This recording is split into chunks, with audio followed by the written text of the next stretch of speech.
Welcome to Decades of Horror, the classic era. When we're born, we're carrying our death hidden in the liver, or in the stomach, or in the heart, that will one day be no more. This is episode 115, recorded December 21st, 2021. It sure is. Gruesome Magazine.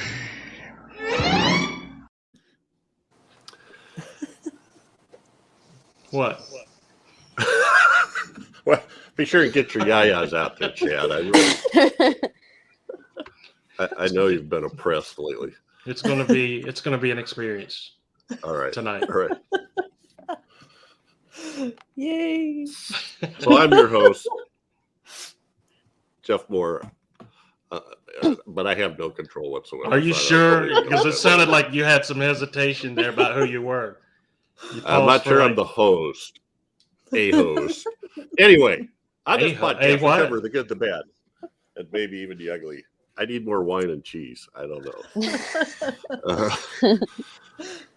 We cover the good, the bad, and maybe even the ugly horror films released since the beginning of time through 1969.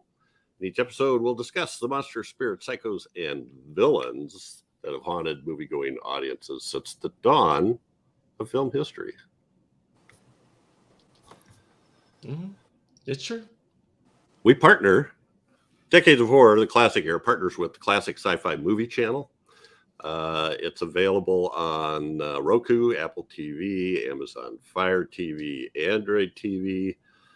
There's an online website. It's on all OTT platforms as well as mobile, tablet, and desktops. Check it out. It's a great source of hard-to-find old classic sci-fi movies, kind of fitting the same time frame that we do. So, and you can find our podcast on there. With me this week are my incredible co-hosts, Whitney Collazo, an accomplished artist, makeup artist, and writer. How are you, Whitney? I'm good, trying to get into the spirit, the holiday spirit, and I guess with this pick, we'll talk a little bit about something that revolves a holiday and the spirit realm. Yeah. We should have done this a couple of months ago. Actually, it would have been more timely, right? Right, but I mean, we did 13 Ghosts, which was a good one. That was a good one for Halloween, which was also Whitney's pick. Also with us is Chad Hunt, co-host on Decades of Horror, the All of Them, and he's also a film producer and director with Recap Productions and a comic book artist and writer. Chad, how are you? I'm incredibly sexy today, Jeff, for some reason that I can't quite ascertain. So, little nitrous on the side while you drove home. Is that the deal? I warned you. Okay. Also with us is Daphne, who is awesome, stupendous, likable as hell. Daphne, how are you? I'm not as good as Chad, I guess. None of us are. It's okay, Daphne. No one is. But I'm pretty good. Okay, on this podcast, we'll start by giving some basic details of the film and get some first impressions, and then we'll take off and talk about whatever kind of trips our trigger. Our topic today, this episode, is Macario, 1960. Directed by Roberto Gavaldón, written by Emilio Carballito and Roberto Gavaldón, and from a story by B. Traven. Cast includes Ignacio López Tarso, Pina Pellicer, Enrique Lucero. Filming locations are in Mexico, mostly Mexico City, then Guerrero, Morelos, and Puebla. Filming date September 7th through October 9th, 1959. The release date in Mexico is June 9th, 1960. And in the U.S. is September 27th, 1961. Synopsis of this film. It's about a poor, hungry peasant, Macario, who longs for just one good meal on the Day of the Dead. After his wife cooks a turkey for him, he meets 3 apparitions, the devil, God, and death. Each asks him to share his turkey, but he refuses all except death. In return, death gives him a bottle of water which will heal any illness. And it you may not recognize him or not, but that's death in this image. And we've got Macario's back. There's a lot of interesting images on this, I think. Just gonna run through a few posters because I actually found, first I had a hard time finding them, and then all of a sudden I hit a bonanza. But this is the one you see the most, and this was for some film festival. And I'm not sure. I tried to translate it, but it was like it said the Film Festival of Films or something. So International inaugural films of of international cinema, of national cinema. Oh, okay. International Cinema Nationals. Okay. So yeah, there's Macario. His job apparently is the way he makes money for his family is he cuts wood and then carries big bundles of wood into town and sells them to businesses like bakeries, etc. So we see him with that quite a bit. This is a similar poster, but a little different, and it does proclaim the best foreign film nominee for Academy Awards. I like that it's modest artwork, just black and white. And the title is very bright red. Yeah, I don't know why I like this one. Something It's about modest. the lettering and stuff and the framing. But I like this beautiful. One too. Yeah. And this seems more like something that may have been an actual poster of the time, while those other ones seem like they're to get a point across. And this one is, at the first place I saw it, it said it was Polish, but then I found this version, so I don't know if it's. I've never seen that one. It's like he's stepping out of the skull. And then this is an artist. This is just somebody. Wow. That's did beautiful. This. Yeah. And I'm I trying. love that. I got to give him credit. So, yeah, I went to the website. And it was hard to even find out what the guy's name was because, let's see. Of this artist? Well, I thought I read. Oh, so on the website it says Dosak Marino, Dosak Marino. So I don't know if that's the artist name or what that is, but trying to give him credit. And he had a bunch of movie posters like this in this similar vein. But I thought this was great. That was awesome. Really colorful. Yeah. Okay, well let's get to first impressions, and this is Whitney's pick. So, when did you first see this, and what are your thoughts about this? So, my dad says that I had seen this long ago, but I don't remember it. I honestly don't remember this, but we watched it the first time. I remember watching it was not too long ago. It was the weekend of Halloween and Dia de los Muertos. All of that was pretty much coinciding all at the same time. And my dad and I were just thinking of movies and things to watch. And he said, "Hey, have you ever? I think you've seen Macario. Do you want to watch it?" I said, "What?"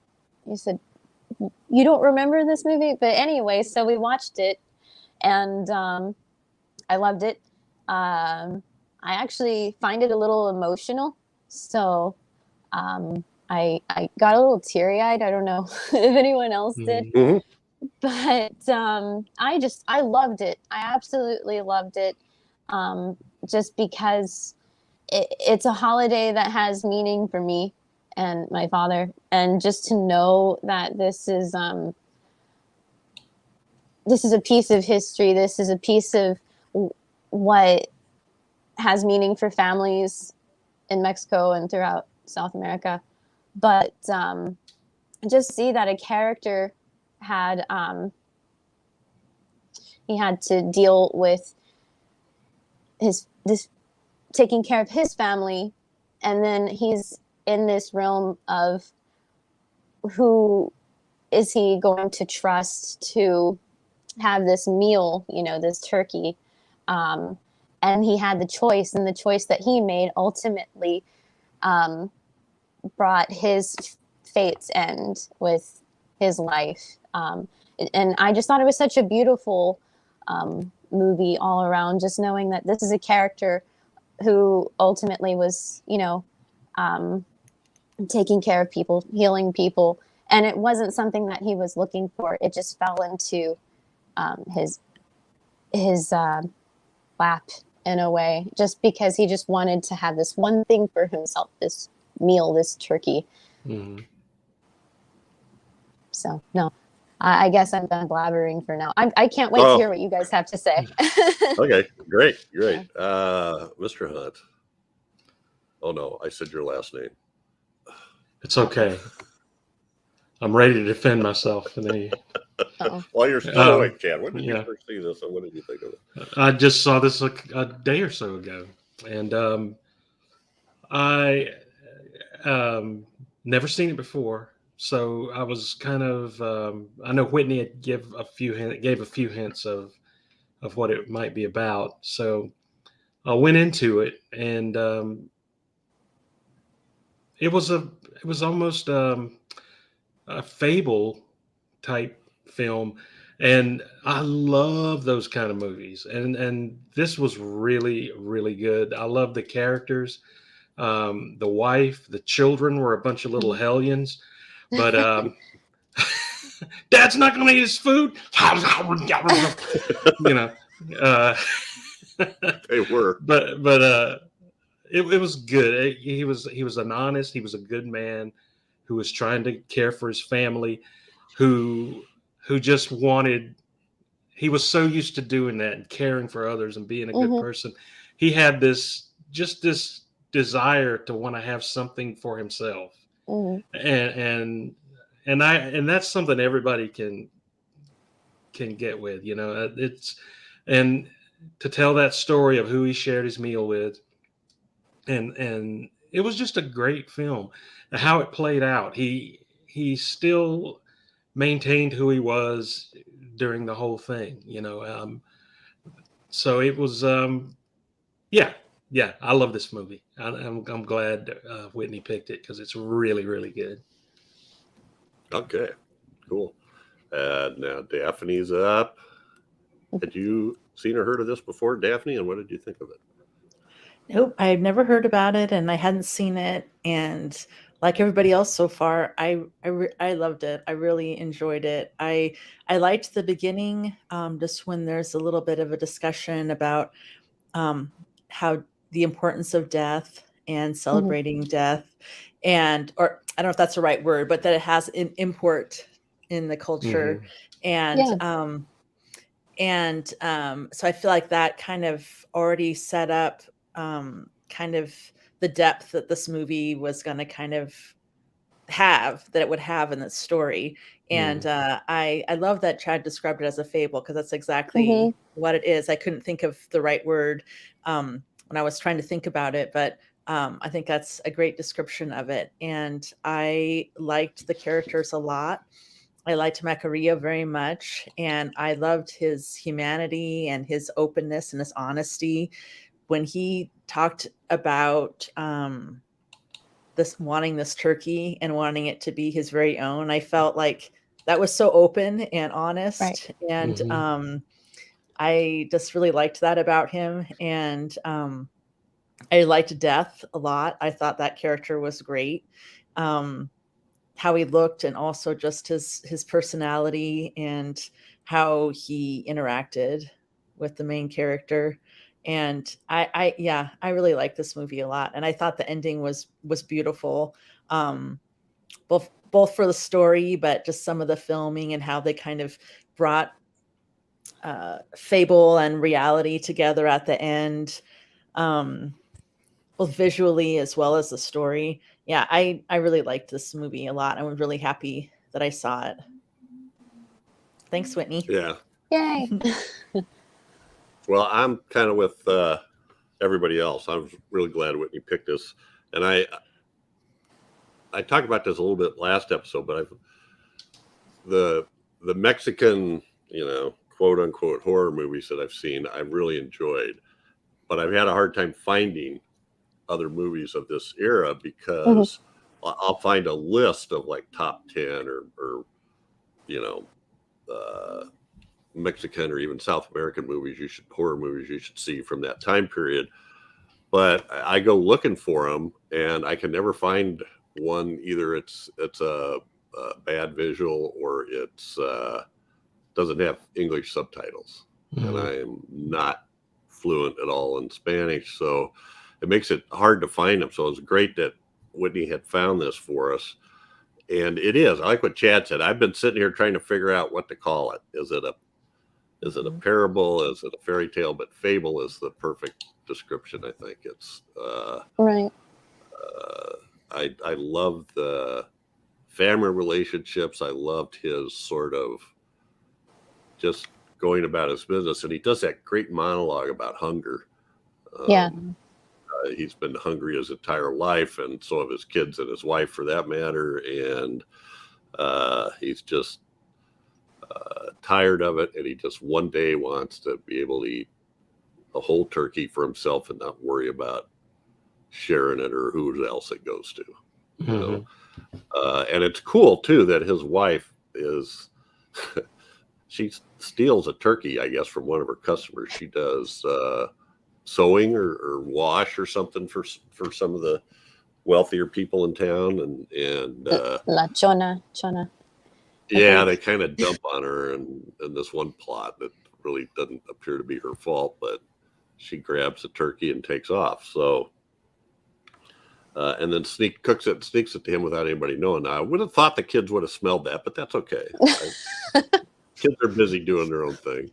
Yeah. And they're playing a weird game too. I'm getting off track now, but anyway, I love the story. I love the relationships. I love this idea of meeting the devil and God, and then finally death when he's trying to eat his turkey, and the relationship that he ends up having with death, and how he administers that is interesting. It's so we could talk about that in a minute, and then the way that it ends up. But there's that whole concept of the candles and the Death's Cavern, and I just love that. I loved it, and I love the look of it. Especially the evening shots in the fog and the caverns, and I don't know, the relationship he had with Death. It was very cool, and there was some tear-jerking moments. I did not expect. Oh yeah. The ending that we got. So, well, let's. Any comments that you popped up while we were going through our first impressions? Well, go ahead, Dad. Thanks, Chad. I was just when you guys were all talking, it made me think of. I loved Macario's just his personality, and I love how his perspective, like when he pointed out when he asked the rich guy how much how much he would pay, what the value of his wife's life was, and just that simple question. And, you see him pondering and thinking and just being so kind of torn by money. Right. And I feel like he had lots of questions, and he had such a clear eye to point out what was going on. Like when he was approached by the three different beings or entities, and he just like hit the nail on the head each time with what this person was doing, how they were trying to manipulate him, and how he was going to react to it. I loved what he said to the God figure or the good figure. I love that he pointed out that you just want me to do what's good, and I just thought that's the way he explained it, such an intense and deep concept in this a simple way was really beautiful. And I feel like there were several of those in there that will probably just pop up in my head as we go through the scenes that he just very simply, pointed out and stuff. And it was great. I love that he said you could have any turkey you want. You can never go hungry. You're the creator of all things. Yeah. You just want me to do a gesture. But the way he did it wasn't disrespectful. He was very respectful of these three beings, except for the devil, but he like you said, the way he figured that out and the way he handled each one of those characters was really, really, really cool. I like all three of those interactions a lot. Yeah, there was no sneakiness to it, no guile, just very straightforward. I thought it was really bold for this movie for a character like him to really be straightforward, to talk to entities, not just the devil, but to God himself, the way he did, especially in that culture, because there's a lot of there's a lot of guilt in wanting the head of the household and the family in general to share, because that's what we're taught in culture.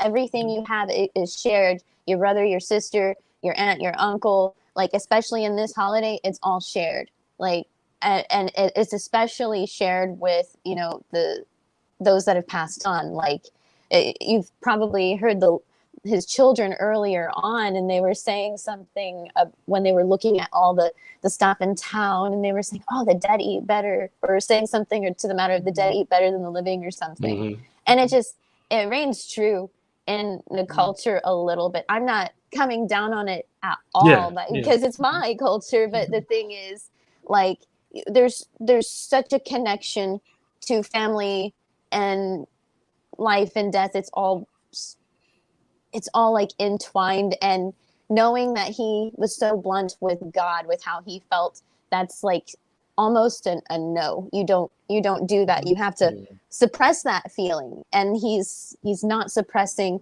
a feeling of wanting something for himself, and that's what I liked about this movie, was him wanting this one thing and knowing that he has to share something in return.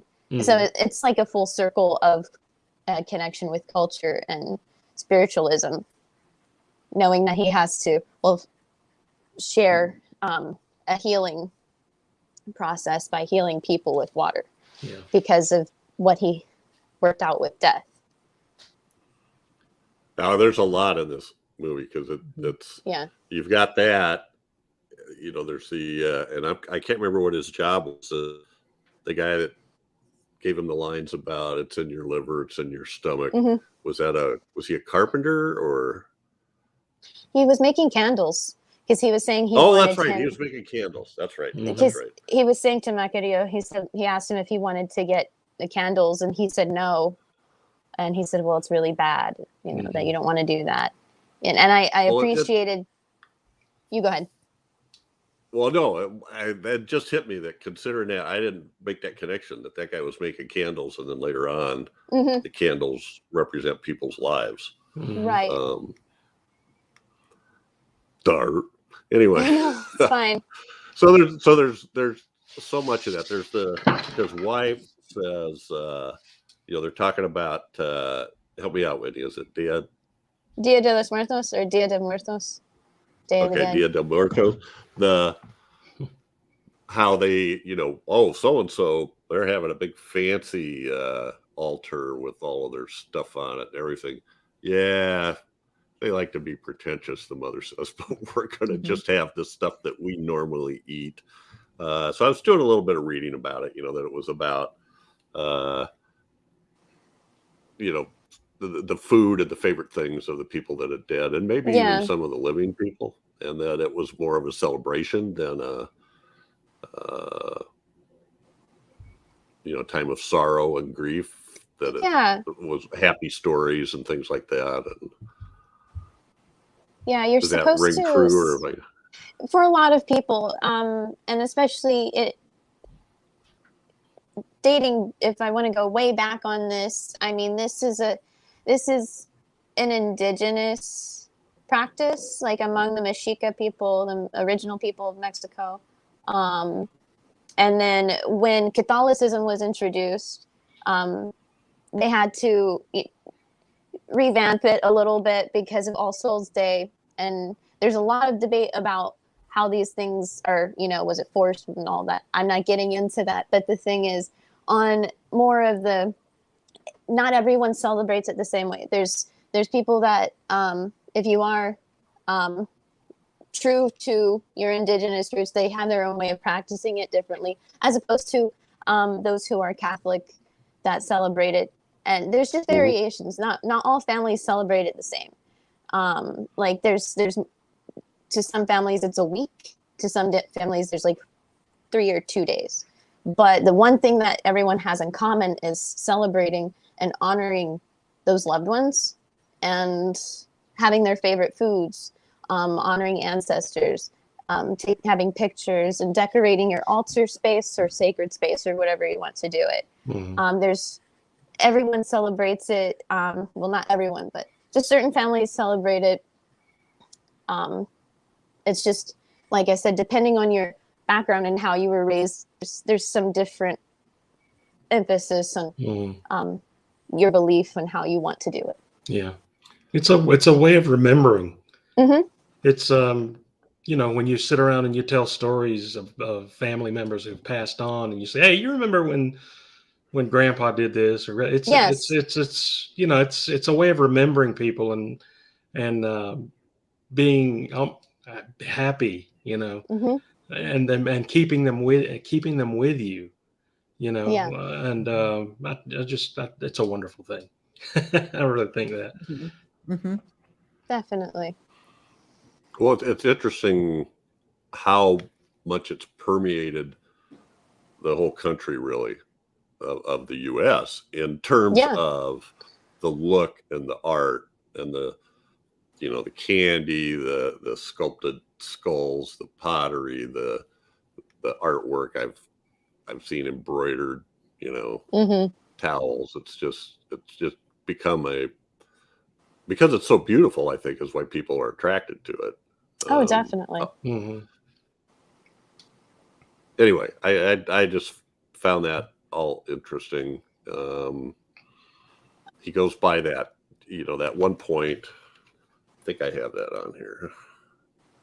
Nope, that's not it. That's not it. What I loved is that sugar skull that you see is that's a classic look. That is a classic candy of how things used to look in certain towns. And my dad told me this. He said, sometimes, when you don't have the means to go and decorate all these things, we just make it so simple. We just have a small candle, and then we put our loved ones' names on the back of those skulls, and we just have it there, and we do our thing. It can be so simplified with just something so small and beautiful like that.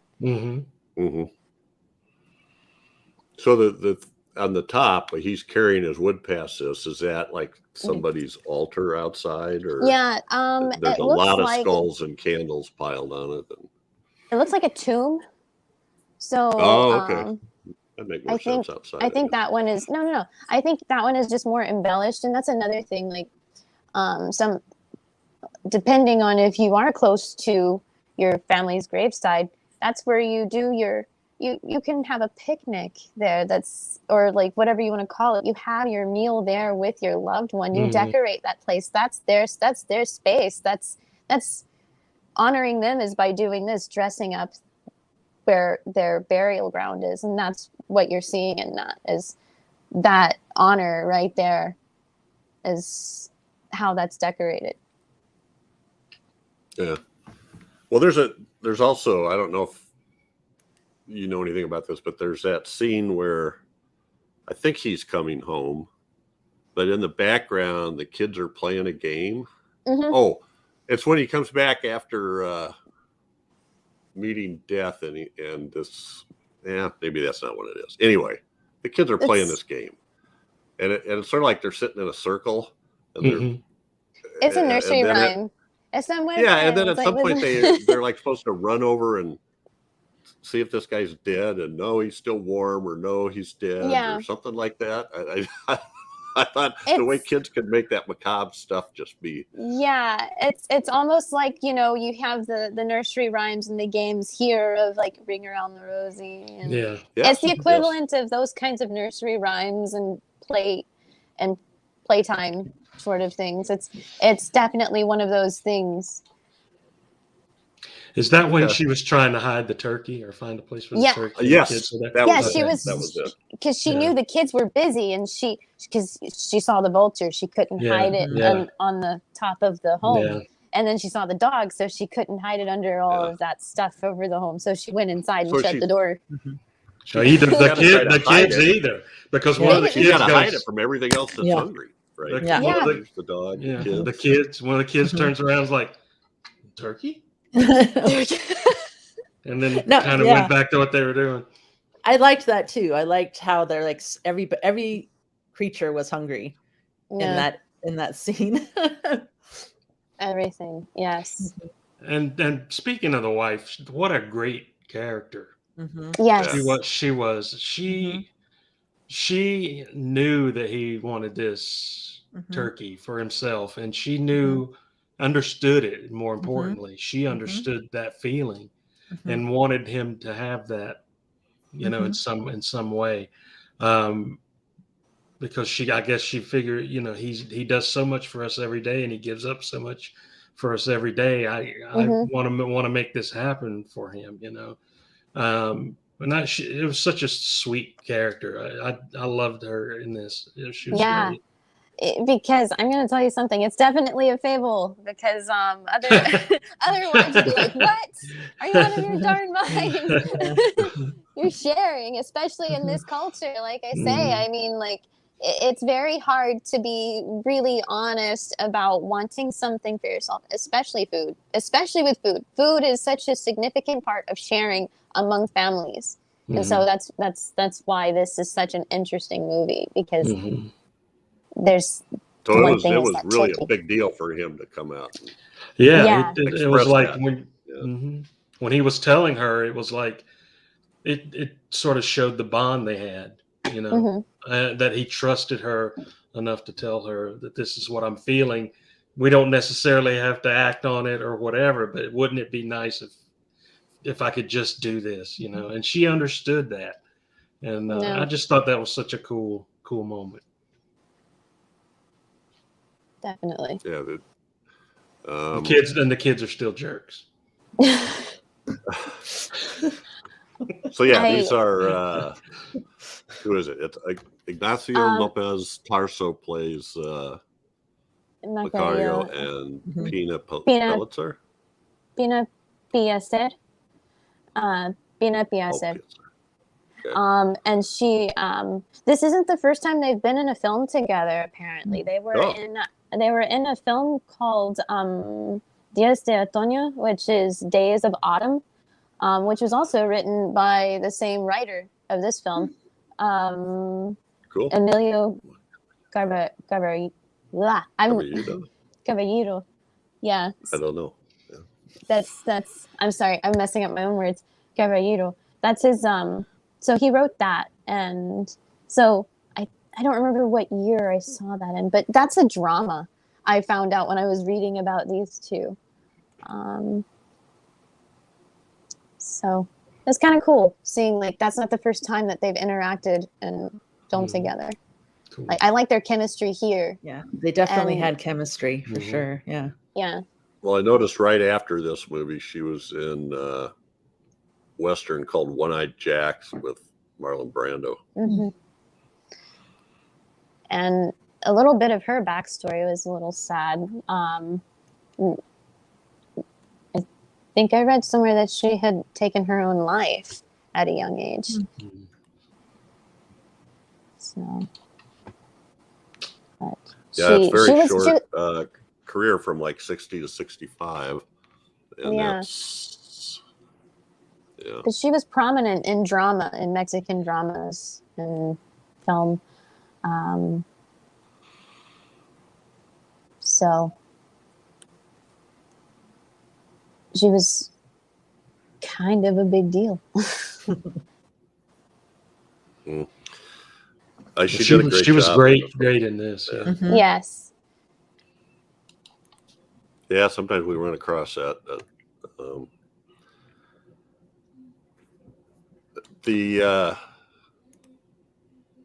Whoops, lost Whitney there for a minute.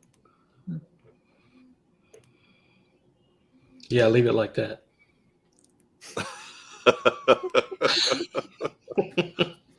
I got behind the 8 ball. So yeah, so Either way, couple I'm good. shots.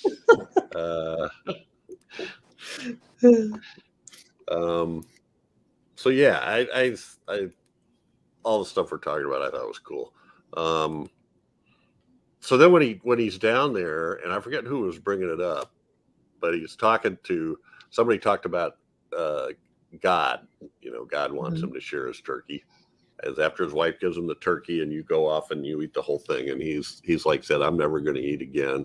I'd rather just die at once than be hungry for the rest of my life." And I'm, you know, and I want this turkey for myself. And so she gives it to him, and he tries to find a secluded spot. Well, the devil shows up, and first the devil is just like, let's make a deal. You know? Yeah. It's like first he tries silver spurs. I'll give you my silver spurs for just a Right. leg. Mhm. And then I'll give you gold buttons on my trousers for just a slice of breast. And then finally, it's the whole forest for a wing. Yeah. Yeah. And all the And then way down the line, Macario's going, what good is that going to do me? And you don't own the forest anyway, you know? Mhm. So But he tells I him have all that the silver. Yeah. I'm sorry, Whitney, go ahead. oh, it's fine. No, it's just with the forest, and he also tells the devil, but it's not his to give. You know, Mhm. Right. it's he says it belongs to God and everything. So Well, doesn't he say Yeah. something too about the silver or gold? That it's sort of like, what am I going to do with that? He said, as soon as I try to go into town and get rid of the gold, I'll get arrested for stealing. Yeah. the Or they'll people, take my hand. Yeah. yeah, they'll just accuse him of theft, and they'll do Mhm. that. Mhm. They'll What about my spur? What am I going to do with a spur? Mhm. I got a whole turkey when- here. Well, that just shows how little he cared for those things. You know what I Right. mean? Yeah. It's that life that you know, other people might be like, "Oh yes, what can I do with it?" You know, and he was just like, "No, that's not my life." That you know. which So leads when to oh, sorry, I'll let you talk, Jeff. Sorry. no, go ahead, Whitney. It No, leads to because Daphne said it shows how little he cared about it, which leads to when he started to heal people with the water that death had given him, is that there were people in town that had started talking among each other after what he has done for this Ramiro, his wife, healing her. and- Ramiro. Yeah. So after he started healing people, people started talking and saying, "Oh, well, I gave him a pig, and he was happy with that pig." Or, you know, just it wasn't just money he would take; it was just for the sake of trading or something. It was just to see even if that would work for them, and he wouldn't even take the money if it didn't work, if his healing didn't work. Right. So he shares. Boom! He doesn't really hesitate at all. He shares half the turkey with La Muerte. Mhm. And when he asks him later, why did you do that? First he says, but you looked really hungry. Yeah. I could tell you looked hungry. Those other two guys, they weren't hungry, you know. But then later he admits that I figured you were here for me, and as long as you were eating, you wouldn't take me. Which is again so honest and so smart. First of all, he's almost like he's done it before. Honest. You know, it's just so. And Death thinks it's funny. He laughs. I love that. Yeah. So he gives him this water, just a little drop, and he can heal somebody. But first he has to look. Death will show up, and if Death is at the head of the bed, then he belongs to Death, and not to do it. If Death is at the foot of the bed, then he can heal them with it. Just a drop of water. Don't waste it, because that's all there is. You ain't getting any more. You know. So, so it's interesting. And I forget who was talking about the gold. I think maybe it was Whitney, the first guy. First he heals his own little boy who falls down the well, right? Yeah. And then they hear about it, and this Don, I think is it Ramiro? Is it Don Ramiro? Anyway, how much is it worth to you? Yeah, and he sits there and calculates, and he says 10 ounces of gold, and Macario says, no, I think 100 ounces of gold. And the guy's going to pay it. So he had 100 ounces of gold, but he was trying to calculate, you know. But then when he saves his wife, he said, 10's fine. I don't want to. That made me think he was just saying it to see how his reaction, to see what he thought his wife was really worth. You know, because he asked, he basically said, really think your wife's worth that? Yeah. So, what do you think your wife's worth? Yeah. What is her health? Yeah. There's this conversation. That's some crazy stuff. Well, and later on, you get a variety of things. There's one where somebody gives him a goose, and he just lets the goose go. Yes, because there wasn't that many. I think he looked around and he saw that, you know, it wasn't like these people had a bazillion, you know, things to give him. I think the one was a widow who tried to pay him, and he wouldn't take the money. Was she a widow? Yeah. I think she was a widow. Yeah. Yeah, I think it was her husband who he couldn't cure. So she was going to lose her support. Right. Yeah, that's right. Yeah. So he was splitting the deal with Ramiro. He starts a little hotel or an inn, and then opens up a shop for Macario. Yeah. One-stop shop. You know, people come stay at the inn.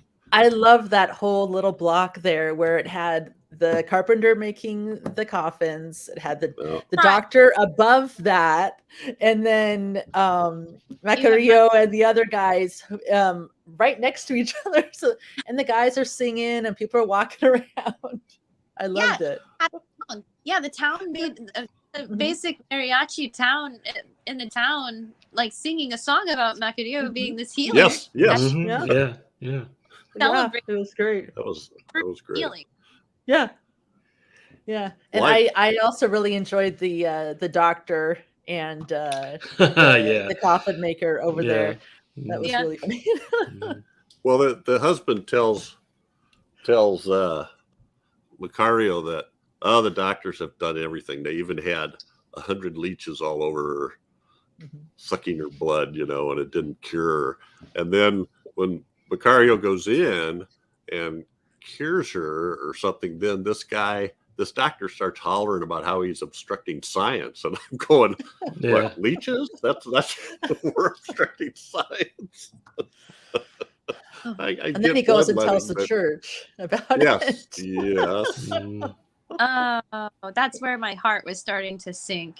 Yeah. Well, and between the church and the what was he? He was a viceroy or something like that. The rich guy that where he was, I don't know. He was in prison, but he gets him out to try to cure him. His daughter or son, and that's one where Death says, no, you can't. And that's the beginning of the end. But it was It was, And I don't think he was wanting to cure so he could, because the viceroy said, "I'll kill you if she dies. I'll kill you." I still don't think Macario was trying to save the girl because of that reason. He wanted to save the girl because she's innocent and young. Because he kept asking him, the older people, "You sure? You sure? Yeah, this one gets saved." So I think it spoke to his character a little bit. Well, that's what I got from it anyway. I'm not sure if you guys did, but I felt like he wanted to save her because she was innocent and she was a little girl and had so much life ahead of her and everything, and not because the viceroy threatened to kill him. Yeah. Well, I think he knew that that they were after him. Yeah, no matter what, it's nothing. No matter what he did, they were going to get him somehow. Yeah. Because if you remember in the beginning, he said something. It was almost, I can't remember the words word for word, but he did say something. He wanted, the turkey for himself, but he also made it so matter of fact that he didn't see his life coming back or something to fight. Yeah. So he just, not almost like, but he knew. Yeah. And you don't think about it in the beginning. Mm-hmm. At the end. Yeah. Yeah, you're absolutely right. They got you. That actually reminds me of what you said before, the thing about work, Chad. The Inquisition, the church shows up, and everybody in the town defends him. The priest at the church defends him, but they still just, I don't know, they just haul him away. And the soldiers go into his town, break up all his bottles with his healing water in them, and then comes and tells him, "You've got to do this." "Well, I can't because you broke all my medicine." "Well, tough, do something. Get up there." Nobody's gonna. But I love the test they gave him. They put him in this prison, and he's supposed to go and let them know which ones are going to die and which ones are going to live. Yeah. And it's sort of like the old witch test, If you float, you're a witch. If you drown, you're not. But now you're dead anyway. So he wasn't going to survive that. If he was right, they were going to get rid of him because of I don't know, heresy, diabolical. It's diabolical. Yeah. Everything was. Yeah, it was like he's had the option of being a charlatan or I don't know, a heretic, maybe, or sorcerer, whatever that falls under. But so one is death and one is maybe just torture, or something like that. So I really kind of my blood was boiling when they were breaking into his house and the police were like, why are you doing this? To show you authority, to show you to listen to authority or something. It's like, at this point, they're not saying this about him, but when they're doing this and damaging his things, and his wife comes out and asks what they think they're doing, they just state that it's not just him. They call her and his children witches, brujos, and I mean, because they're his, associated with him. So this is the devil, the versions of devil and God that El Diablo and Dios. So, and you can see all the silver coins on his pant leg seams there. He's so fancy. Hey, how you doing? It's so out of place. He just pops up out of nowhere. But it works so like that, just to be. Well, at the end, then when he saves, when he can't save the viceroy's child, so then he runs. He jumps out the window and takes off, and he runs across God again, and he's begging him for help, and God says, you're not running from them, you're running from your deeds. and something about how you need to, what does he say? You need to fix the part of you that doesn't die, or something like that, in which I took as being part of a soul, make repent or something. And I'm not exactly sure what he did, other than he did become a very wealthy man based on that, although it didn't seem like that was his focus. It was probably more because of what the inn owner set him up. When we were talking about when the devil appeared, I loved that scene too, because I loved how they used fog throughout the movie. And so this is when the fog kind of came in, and he just kind of hops out of the fog and sits down and just starts talking to him. And I just love that whole kind of now he's going into, whatever world he's going into at that point. I love that part. Same thing at the end when he's wandering and that fog comes in again at the end. Yeah, I think I got some of that somewhere. Yeah, there's the beautiful. That's what a shot that was. So beautiful. I can't imagine how they set that scene up and got all those candles where they are. Beautiful. No, and the way Death describes how things go, that there's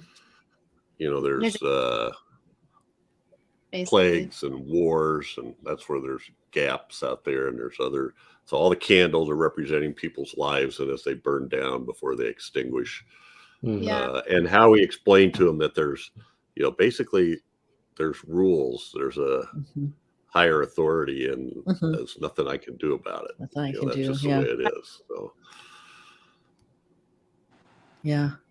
and the scene when they're around the Viceroy's child and just the conversation that they're having, Death and Macario, it was just, I loved both their characters a lot in that, when they're eating the turkey and in that scene too. He even the Death comes and stands at the head of the bed, so Macario tries to spin the flips the bed. I love it. He's very smart. Just turned it not once, but he just kept doing it over and over. That's usually how it is. The less money you make, the smarter you are. Actually, the more money you make, the dumber you get. But he was very smart. The way he handled each one of those entities, especially he knew the devil was trying to trick him. He knew God just wanted a gesture, and but his reasons for death and everything, befriending death, was just it's a beautifully written movie as well. The character wise, I mean, these characters were just awesome. I thought there wasn't an uninteresting or boring character in the bunch, no matter who they were. Even the kids, even though they were kind of, running around, I don't know, they had character too. Even if they're just their little oh, if so-and-so is bad, should I spank him? When she's asking her mom that, it's just you guys. I totally. They did get better as the movie went along. Yeah. The less hungry they got, the more tolerable they were. That's me though too, so I can't say. Exactly. People can only be hungry for so long. That's you can't. So I was trying to figure out, I was going through the cast and trying to figure out a couple of the people, and I could not. There was one guy who his name was in the opening credits, but on IMDb it doesn't say who he is.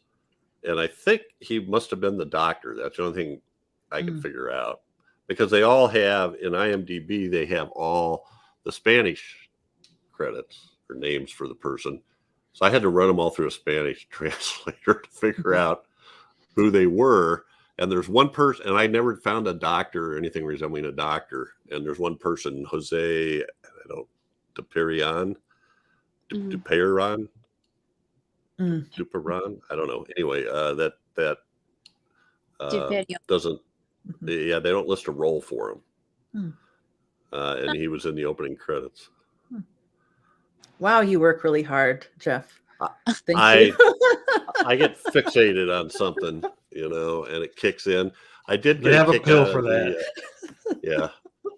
Oh, I'm taking the pill. It only works to a certain point. The puppets too. The puppets Oh that my were in his gosh, that dream, the dream. first Yeah. dream he had, Mm-hmm. where they're all eating these little skeleton puppets with clothes, villager clothes on, or eating turkey, I guess, right? I mean, Well, I think it was how I took it, which is probably okay. is that there was all these rich people eating all this food, and all the people that didn't have any money were outside watching, and they busted in. Yeah. And ate. That was So yeah, he was given credit. Pepe and his puppets got I saw that. I saw that in the intro thing too. That was great. That is cool. And I like how when he was doing the puppets in his dream, you could tell that he was kind of getting weirded out by what was going on too, even though he was, kind of part of it. Yeah. Yeah. I like that a lot. This is a really good movie. I really like it. One of them, and I don't know which one it is now. I think it's Senora. This is on IMDb. Senora recomendando caldo de Zopolote. Pilote, Pilote. I think that's the one that said the woman that recommended the vulture's broth. I think That's funny. I put that in the translator and went, oh, that's weird. They went down to that detail. So anyway. Sort of a thing. Yes. Yeah. Interesting. No, you don't do that. You don't do that for this falling down the well. That's for babies. I loved it. So anyway, yeah, I thought it was beautiful. Even the thing, it's his job. It's such a it's such an image. The way he's carrying that wood, it's this huge bundle of wood on his back with a strap that comes up over his forehead.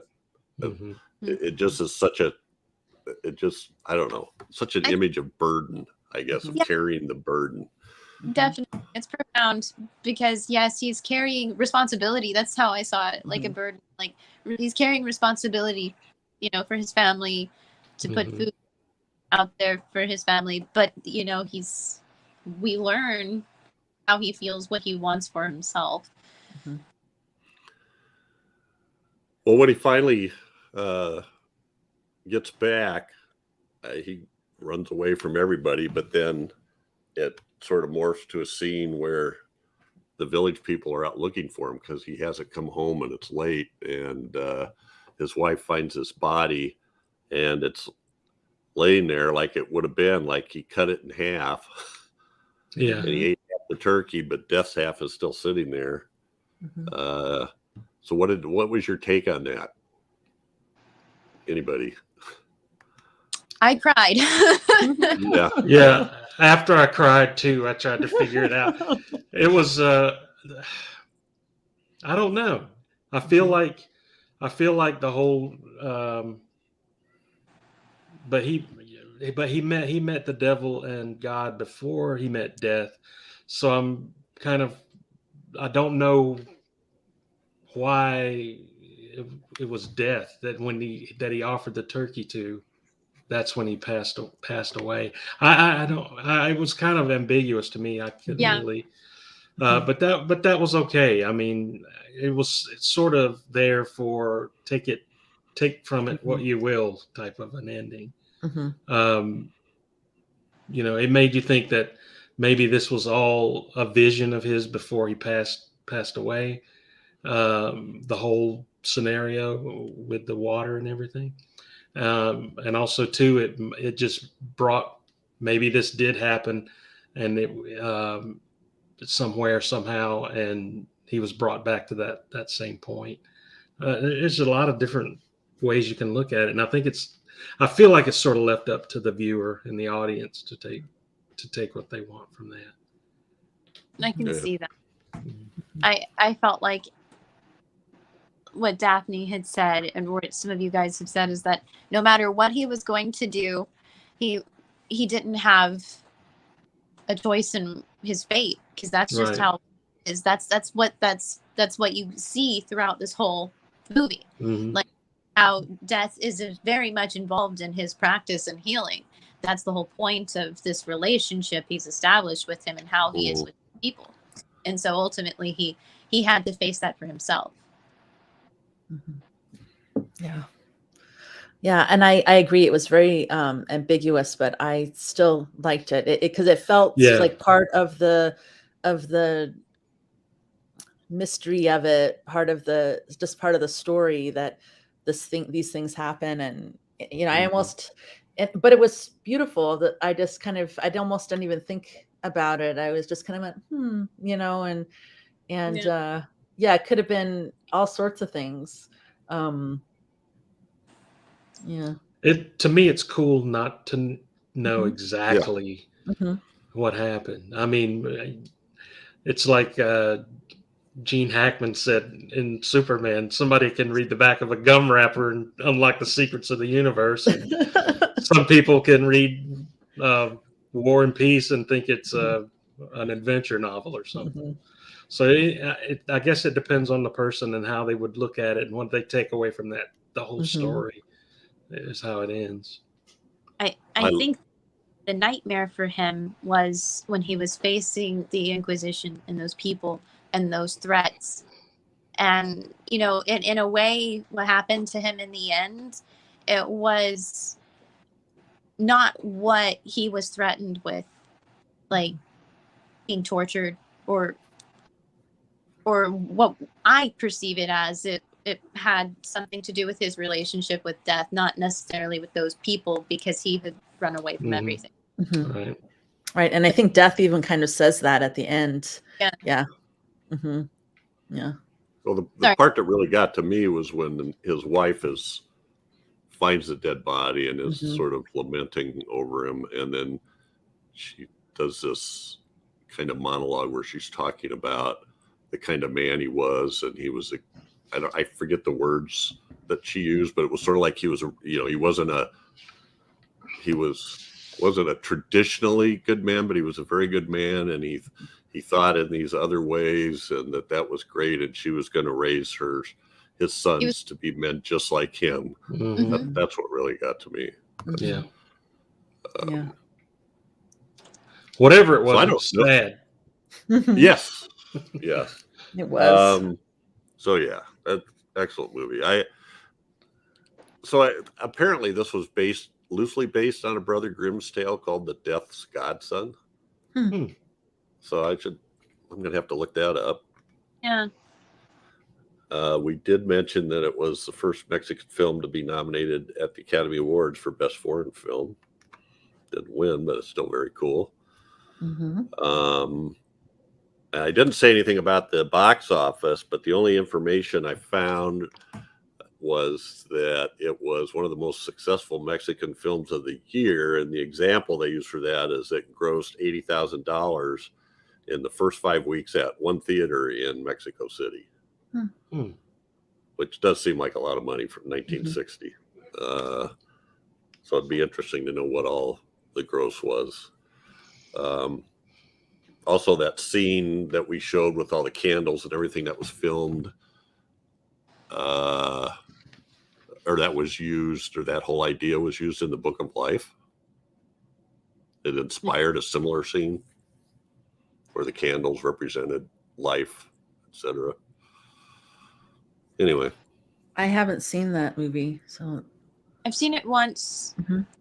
I own it, and I've only seen it one time. It's cute. It's but I've seen it once. All right. Any final comments here? I guess we left out. One thing, and I guess the guy who plays Macario, Ignacio López Tarso, he's still alive. He's 96 years old. Yes. Wow. And he's had such an incredible career. A lot of the people, well, not a lot, but a few characters here, I mean, they've had some pretty cool careers in film and Mexican cinema, but just knowing that this guy has had a long run in his life, still alive, and he has had such an impact in Mexican cinema, it's a big deal, and it's a big part of history. And just knowing that he's still here, it's cool to me to know that, because how many people can we really say from these things that we enjoy or we look back on and find on? Yeah, most of the people we talk about here have passed on, and you know, that's really cool. Yeah, I definitely wanted to see other stuff that some of the actors have been in, because I was so impressed with them. Yeah. Same here. Yeah, he's got over 100 credits. The director, Roberto Gavaldón, he did a movie right before this called Beyond the Limits that Jack Palance was one of the stars. Or Palance. I've seen some of the titles. And then, like I said, some of the other cast, like Pina Pellicer, she was also in an Alfred Hitchcock episode of something, the life of Juan something. Who was that? His wife, the one who played his Alfred Hitchcock the life work of Juan Diaz. I'm working my way through those. I finished Alfred Hitchcock Presents, so now I'm into the hour. So that's just cool keep my eye out to see and know that some of these people have done other things, especially her. She transitioned out of Mexican cinema, did some of this stuff, and even our guy Death, like he worked with David Carradine on Tom Horn, and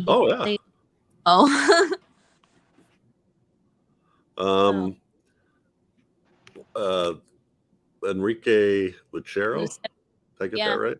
Who plays Death? He has over 120 credits, and I know I've seen him in something. In fact, I'm trying to look it up real quick. As a guard, Butch Cassidy and the Sundance Kid. He was a guard in the Bolivian bank that they robbed. Oh wow! He was also in the Wild Bunch, so I'm sure if we scrolled through his credits, we'd see a lot of things. Right. It's just so cool. So much talent, and they have some of them have crossed over to doing other things. Like it's really cool to see that in their history. I might have to try to find this one. He's in a movie called El Vampiro Sangriento. Blood of Vampire. All right. I think that's kind of it for this episode. Where are we at here? Yeah, it's not too bad. We're not too long. We do have a lot of feedback. Excellent movie, by the way. It is a great movie. So, this is one of those movies that I would probably have never seen on my own if it wasn't for this podcast. Nope. I would have had a hard time stumbling across it. No, so it's great. on YouTube. Search Macario, English subtitles. And there's a couple versions in there. So if only my dad had mentioned it before, I would have picked that over 13 Ghosts. But no, he's like, hey, let's. Oh well. Hey, that's 2 winners in a row. We're doing it now. So feedback. We have one on some for episode 114, The Night of the Hunter, which just, as we record this, just came out about 4 days ago. First one is from O.B. Dialesi. Absolute masterpiece of the movie. Can't argue with that. Here's a really interesting one. Brock Morrison says, I love this movie. It was based on a real serial killer in West Virginia named Harry Powers, which we talked about that. But he says the name is, it's the only real thing about Robert Mitchum's character. But he goes on to say, my great-grandfather helped the police dig on his farm looking for bodies. Wow. That is crazy. Wow. The trial was in Mohr's Opera House that is still open and a beautiful place, and have been to many shows as a kid. Wow. That's crazy. Isn't that wacko? Mm-hmm. Brock, I really appreciate you putting that in. Yeah. I Thanks, get Brock. goosebumps from that. And Chad thought they were all in Iowa. They are. There's a busload of them headed for Iowa right now from West Virginia. Okay, Chad, are you on these? On what? On the workflow? Those pills we were talking about? I probably need to be. Yes, it's on those too. Yeah, I'm on the. Okay, you want to read the next one from Mike Zatz? Okay, Mike Zatz. Great dreamlike debut and only film by screen acting legend Charles Lott. The vibe of the film reminds me of the 1946's Jean Cocteau Beauty and the Beast. Fantastic villain by Robert Mitchum. Great Mama Bear by Lillian Gish. And fantastic underrated role by Shelley Winters. Another great job by the Grue-Crew and guest host Bill Gabriel. God, that guy. Love, hate, also on the fingers of John Belushi's Jake Elwood and countless others since. Yeah. Nice. That's it, Mike. You got it. Thanks, Mike, for that wonderful, wonderful feedback. And I don't know if I should read this one or not, because I kind of gave him a hard time. Nick Gadman. Yeah, we got to read Nick's. Never seen it. I've got it. Keep meaning to watch it. Well, you Get keep on meaning it. to watch it. Get to it. Nick, Nick come on. was a guest host for Anibaba that we did about a little over a year movie. ago. Mhm. Another great movie, yeah. Mhm. And then Greg Miller from Australia. We gotta have Daphne or Whitney want to read this. This is a I movie think they're all that from. arguments. Okay, I should have started. Okay, so he says, Greg Miller says, this is a movie that can lead to arguments, not about whether it's a good movie or not, but like this. Person 1, Night of the Hunter is so good, it makes me regret that Charles Lawton didn't direct more. Person 2, are you mad? If he directed more movies, he wouldn't have acted in as many as he did. Mm-hmm. Okay. So, those are the Make a choice. Make a choice. Yeah. All right. Thanks, Greg. That's it for Mm-hmm. Night of the Hunter so far. Yeah, thanks, Greg. Good to hear from you again. From the land down under. Episode 113, M, and Daphne. We have another Mike Zatz Okay. on M. If you could. I'm read not that. even gonna try and do like Chad. He is the master. That's what M stands for. I'm very tired. I'm sorry. No, it's great. I love it. It's a train of thought. Great movie from the beginning of the sound era. Peter Lorre's over-the-top performance when needed is warranted as he literally defends his life against some of Berlin's most hardened criminals. He evokes empathy from the viewer as he tries to explain why he is the way he is. Why do a lot of serial killers' names start with a letter H? Hannibal Lecter, Henry, and now Hans Beckert, Laurie's character. Where the film may be slow for some, give it a chance and you will see the awesomeness of this film. Lots of smoking in this film. Anyone order secondhand cancer? Great discussion from the Grue-Crew, even though not all shared the same opinion of the film. Keep on rocking the classics. There Thunderhead Joan. Tap, tap, tapping on your chamber door. Mike Zatz, 'tis the dryer, nothing more.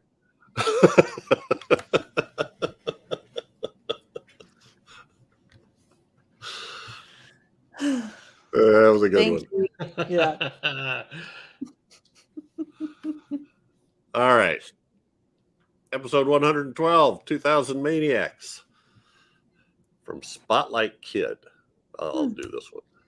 I only found out about this film because Ari Aster said it was one of the films that influenced Midsommar. Nice channel. Subbed. But cool. Thanks, kid, or Spotlight. I don't know. Your first name is. Appreciate it. Check us out. And another Mike Zatz. 2000 Maniacs. Chad? Okay, Mike Zatz. Second round. HGL Blood Drenched Drivel. As my dad used to say, pure Drek. Blood-sucking freaks is Coppola compared to this. Stay away, stay away. Enough about the podcast. Now about the film. Just kidding, guys. And the likable as hell Daphne. Great to see the great Sammy Castle. You don't say great and Sammy Castle in the same. We'll learn you, Mike. We'll learn you. Keep on rocking the classics and don't yuck on my yum. God, I hate that phrase. Oh, wow. So did he oh, that's right. Daphne wasn't on this one, right? Or I mean, Whitney wasn't on He this wasn't, one. Yeah. Lucky Whitney. Although it's going a ways to call blood-sucking freaks Coppola compared to anything. No. Okay. Episode 105, The Green Slime. Mike Zatz returns again. Whitney, are you? Yeah, Damn. Mike Zatz. Damn, Mike. I like Mike. Yeah, I do he's really vibing with us. That's cool. All right. Mike Zatz. Panic in the Streets is great adjacent horror with Richard Widmark and Jack Palance. Mm-hmm. Cool. Yeah, and so I don't know if Dirk is listening, but he had asked us about more horror adjacent noir at one point, and he's right. That's a freaky movie. I think that's the one where somebody there's like the plague or an epidemic that's starting out, and Richard Widmark is trying to catch who it is. And anyway, I got to look that up, make sure I'm talking about the right thing. So I think he's commenting. This was on the Green Slime, but I think he's probably commenting to Dirk's question back then. After we did The Hitchhiker, it all comes back. Now I don't know. This is a really long one, but I thought it was kind of interesting. This is my electromagic friend Andy L. On episode 109, Horror of Dracula. Enjoyed your discussion about Horror of Dracula with Lee and Cushing. I first saw it maybe a decade ago as one of the last in the series I've seen, even though it was the first one they did. For some reason, it really didn't show often on TV, even though Dracula, Prince of Darkness, Taste the Blood of Dracula, Scars of Dracula, The Brides of Dracula were all readily showing, with some editing, of course. Except for the tendency of Hammer to do a poor job on some of the bats, which always look like rubber toys on wire. The wings are flapping, right? I absolutely think Christopher Lee is the greatest Dracula, in spite of my appreciation of Lugosi and the role that defined his career. Back in 1971, I founded a science fiction book club in high school. My English teacher didn't want to be faculty advisor, but referred me to another English teacher who was into sci-fi and fantasy. He turned out to be a great advisor and turned us on to books like Dune, A Stranger in a Strange Land, and Stand on Zanzibar, and other classics of the genre. I bring this up because we decided to do a fundraiser to build our book library, and so he recommended that we screen a 16 print of Dracula Has Risen from the Grave, which we rented. We showed it on Friday and Saturday night at the school for $1 admission, and it was quite a success and an introduction to my introduction to Lee's Dracula. We decided to run a small classified ad in the newspaper and were contacted by a reporter who ended up running a full-page story on our club in Newsday newspaper entitled From Transylvania to the Stars. Of course, I was misquoted throughout the article, but did feature a picture of me and my best friend holding up a reel of partly unwound film. My parents bought a dozen copies of the paper for friends and relatives. This is a guy whose mother worked for, now I'm Jack Warner. Yeah, yeah. Or no, worked for Philip Morris Agency, and had dated Jack Warner for a while. Oh, that's right. That's right. I get it mixed up all the time. See now, Andy, you don't have to write in again and correct me. Hopefully. Edit. While I first got into Edit horror marker. films- what's the time marker? When I first got into, I skipped a part here. Our advisor set up a youth center in town with board games and discussion groups and continued the tradition of movie screenings. I remember well seeing movies like Wait Until Dark, The Mouse That Roared, The Russians Are Coming, Dr. Strangelove, The Birds, and many other good ones here on Saturday nights. But I hold a real fondness for the Hammer Dracula series and have seen them all over the years. While I first got into horror films as a 4-year-old, seeing House on Haunted Hill in Emergo and almost getting attacked by the skeleton. You had an experience with a skeleton too, didn't you, Chad? Somewhat, yeah. Yeah, Lee's Dracula was an important part in cementing any continued love of the genre. Take care and stay safe, Andy L. So yeah, that was a long one, but I like his stories about his Nice. family. It's very cool. Science fiction book club. Yeah. Thanks for taking All the right. time, Andy. That's awesome. Yeah, thanks, bud. Yes, and appreciate all the stuff from Mike Zatz. I'm wondering though if he's great to see the great Sammy Castle. He must be related to Sammy to refer to Yeah. Sammy as great. Is that maybe that's a part Sammy played once, I suppose. Maybe anyway. The character, Mike Zatz. Yeah. Is that what you mean? Yeah. Could be Sammy. Could be Sammy No, we're Castle. just Is that joking, what you're Mike. saying? Appreciate all the comments. Appreciate all the comments you're making. Keep them coming. Yeah, we did. And also, who else do we have? Spotlight Kid and Brock Morrison, the story about Night of the Hunter, OB DLSA. It's all good stuff. And Nick, watch the movie. Watch the movie, Nick. Night of the Hunter. Watch it, you. Gotta Don't make me watch come it. over there to the UK. Your cat All will right, love that's- it. Yes, he will. All the singing, Robert Mitchum. And you know what? I was going to put that in the notes for the episode, but I'll tell you what, Robert Mitchum's Calypso album is awesome. It was. The whole Bill- thing is on YouTube. And When it's just- Bill Gabriel brought it up to us, and I'm like, yeah, right. That sounds terrible. And then I listened to it, and it was pretty good. I like it. Wow. Oh my gosh. And he sings All right, it yeah, like he's this, still- just like he sings it in the movie with the love-hate thing. He sings it just like that. Nice. Okay. Now I'm going to kill you if you don't tell me where the That's money it is. for this episode, but every 2 weeks we'll be focusing on a specific film released between 1920 and 1969. Next up is one chosen by Chad. The What do we Valley of the Guanji. Man. Gotta love it. I Ray mean, Harryhausen. Ray Harryhausen, James James Franciscus, Franciscus as the cowboy. Gina Golan. I'm missing some other people. But yeah, good stuff. Oh, Carlson, Richard Carlson.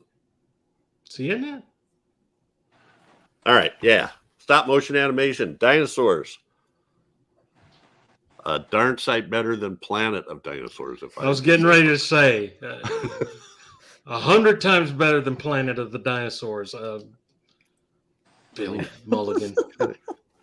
And it's in Mexico, so we're keeping Mm. takes place in Mexico anyway. We have Órale. Nice. all That's right. funny. Plenty of ways to stay in touch. Send feedback to feedback@gruesomemagazine.com or make comments on the YouTube page. That makes it easy to follow. But we love hearing from you. Check We out do. the Gruesome Magazine's H&R DOH podcast Facebook group as well. And the website, gruesomemagazine.com. There's tons of lots of podcasts, more than I can remember. And thanks again, Whitney. This is awesome. Yeah, it was. We have to do more of these. Mm-hmm. I love Yes. getting the different cultures and Mhm. finding new people to look for. Catch us again here in 2 weeks for another great horror movie of the classic era, as only Decades of Horror can do it. Say good night. Good night.